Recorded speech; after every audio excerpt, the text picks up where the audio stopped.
Subscribe and download over 1 million code snippet including this tutorial from codegive.com, link in the description below. Certainly. Reading a CSV file in Python within Visual Studio is a common task, and it can be accomplished using the built-in CSV module. Below is a step-by-step tutorial with code examples on how to read a CSV file in Visual Studio using Python. Make sure you have Visual Studio installed on your system. If not, you can download it from the official website, Visual Studio. Create a sample CSV file, example data.csv, with some data.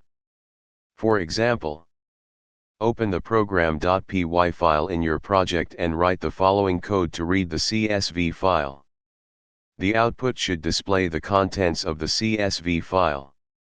Make sure to replace data.csv with the actual path to your CSV file. That's it.